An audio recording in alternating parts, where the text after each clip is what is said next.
Good morning everyone. आज हम तृतीयः पाठः मतलब पाठ 3 बलात् बुद्धिर्विशेष्यते मतलब बल से बुद्धि विशेष होती है, इसके प्रश्न और उत्तरों को समझेंगे। ठीक है, आज हम पाठ 3 के प्रश्न उत्तरों को समझेंगे। पहला प्रश्न है, प्रश्नों का एक शब्द में उत्तर लिखो। मतलब हमें इन प्रश्नों का उत्तर एक शब्द में लिखना है। पहला प्रश्न है, सिंहस्य नाम किम आसीत् मतलब सिंह का नाम क्या था, तो उसका नाम क्या था, दुर्मुखः। ठीक है। अगला प्रश्न है, सिंहा केसाम वधम करोति स्म सिंह किनका वध किया करता था, इसका उत्तर है पशूनाम मतलब पशुओं का।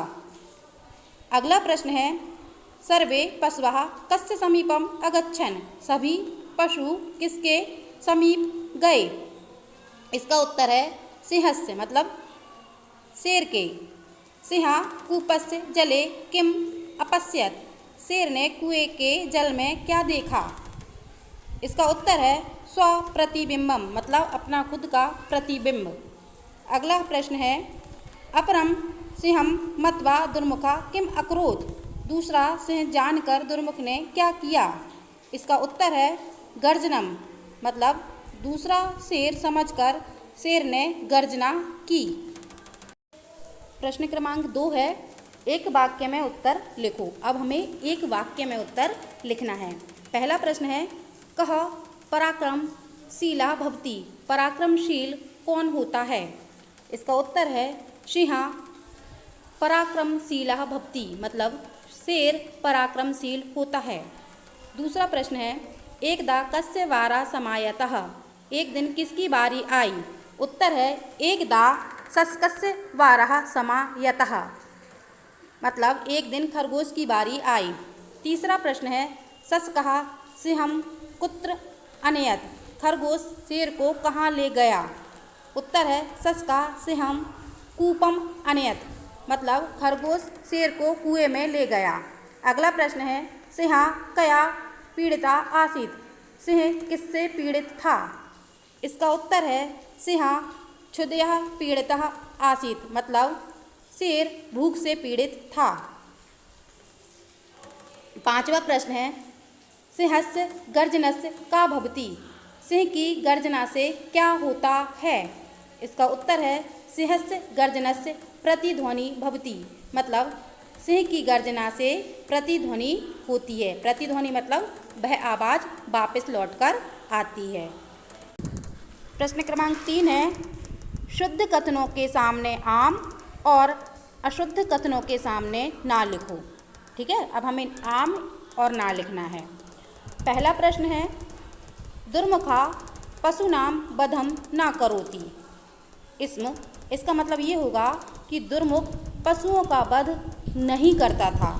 तो ये कैसा सेंटेंस है, ये तो गलत है, तो इसके लिए आएगा न। दूसरा है, एकः पशु प्रतिदिनं क्रमेण सिंहस्य समीपम गच्छति स्म मतलब एक एक पशु प्रतिदिन क्रम से शेर के समीप जाता था। तो ये सेंटेंस तो सही है, तो इसका होगा आम। हाँ, हर रोज़ एक एक पशु क्रम से शेर के पास जाता था। अगला है, सिंहा तु क्षुधया पीड़ितः आसीत् मतलब शेर भूख के द्वारा पीड़ित था। तो ये बात भी सही है कि शेर को भूख लग रही थी, तो आम। अगला है, शशकः मार्गे वस्तुतः अपरं सिंहं न अपश्यत् मतलब शेर खरगोश ने मार्ग में दूसरे शेर को नहीं देखा। तो ये बात भी सही है, खरगोश ने मार्ग में दूसरे शेर को थोड़ी देखा था, उसने तो झूठ बोला था। तो ये है आम, सही। अगला है, शशकः दुर्मुखम एकस्य गभीरस्य कूपस्य समीपम अनयत् मतलब खरगोश दुर्मुख को एक गहरे कुएं के समीप ले गया। तो ये बात भी सही है। एक बार फिर से देख लीजिए। पहला है, दुर्मुख पशुओं का वध नहीं करता था, तो ये गलत है, ना। दूसरा है, एक पशु प्रतिदिन क्रम से शेर के पास जाता था, ये बात सही है, आम। तीसरा है शेर भूख से पीड़ित था, ये बात भी सही है, आम। अगला है चौथा कि खरगोश को मार्ग में दूसरा शेर नहीं दिखा, तो ये बात भी सही है, आम। अगला है खरगोश ने दुर्मुख को एक गहरे कुएं के पास ले गया, ये बात भी सही है, आम। प्रश्न क्रमांक 4 है विलोम शब्दों को जोड़ो। अब हमें विलोम शब्दों को जोड़ना है। पहला है एकहा, एकहा का विलोम क्या होगा? अनेकहा। फिर है निश्चितम, इसका विलोम शब्द क्या होगा? अनिश्चितम। उसके बाद है मरणम, तो मरणम का विलोम शब्द जननम। ठीक है, मरणम मतलब मरना, जननम मतलब जन्म लेना।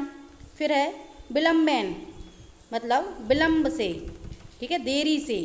तो इसका उल्टा क्या होगा? विलोम शब्द क्या होगा? शीघ्रतया, मतलब जल्दी से। ठीक है। उसके बाद है समीपम, समीप का मतलब होता है पास, और इसका विलोम क्या होगा? दूरम, दूरम मतलब दूर। 5th क्वेश्चन है अधोलिखित शब्दों का संधि विच्छेद करो। अब हमें इन शब्दों का संधि विच्छेद करना है। पहला है सदैव, इसका संधि विच्छेद होगा सदा प्लस एव, वृद्धि स्वर संधि है इसमें। अगला है मृगेंद्रहा, इसका संधि विच्छेद होगा मृग प्लस इंद्रहा, इसमें गुण स्वर संधि है। अगला है बलेनैव, इसकी संधि विच्छेद होगा बलेन प्लस एव, इसमें वृद्धि स्वर संधि है। अगला है सूर्योदयः, इसकी संधि विच्छेद होगी सूर्य प्लस उदयः, इसमें संधि है गुण स्वर संधि।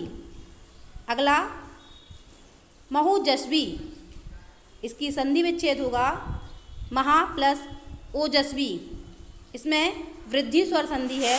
अगला है यथोक्तम, यथा प्लस उक्तम, इसमें गुण स्वर संधि है। प्रश्न क्रमांक 6 है अधोलिखित शब्दों में संधि कीजिए। अब हमें इनकी संधि करनी है। ठीक है, पहले वाले प्रश्न में हमें संधि विच्छेद करना था, यहाँ पर हमें संधि करनी है।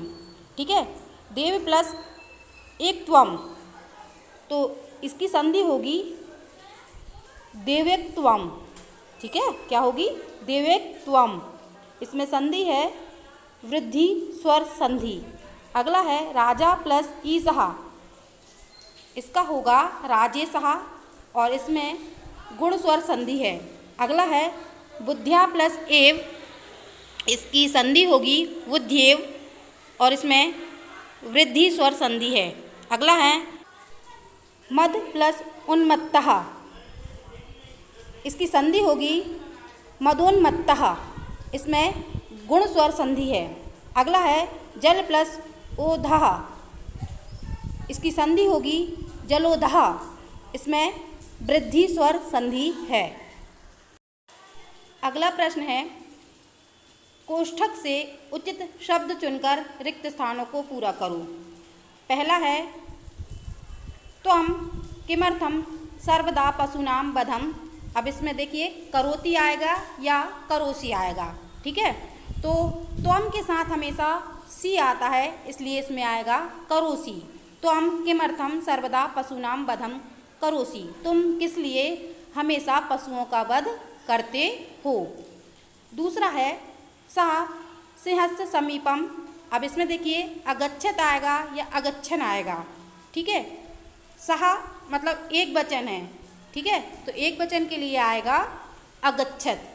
सह सिंहस्य समीपम अगच्छत, वह शेर के पास गया। तीसरा है अहम अधुना तस्य भोजनाय। अब इसमें गच्छति आएगा या गच्छामी आएगा। ठीक है, तो अहम के साथ आता है आमी, तो इसमें आएगा गच्छामी। अहम अधुना तस्य भोजनाय गच्छामी, मैं अब उनके भोजन के लिए जाता हूँ। ठीक है, अगला है अस्मिन कूपे सह सिंहा। अब इसमें बस्ती आएगा या वशामी आएगा। ठीक है, तो इसमें आएगा वस्ती। अस्मिन कूपे सा सिंहा वस्ती, इस कुएं में वह शेर निवास करता है। ठीक है, एक बार फिर से समझ लीजिए। त्वं किमर्थं सर्वदा पशूनां वधं करोषि, तुम किस लिए हमेशा पशुओं का वध करते हो। सः सिंहस्य समीपम अगच्छत्, वह शेर के पास गया। अहम अधुना तस्य भोजनाय गच्छामि, मैं अब उनके भोजन के लिए जाता हूँ। अगला है अस्मिन् कूपे सः सिंहः वसति, इस कुएं में वह शेर रहता है।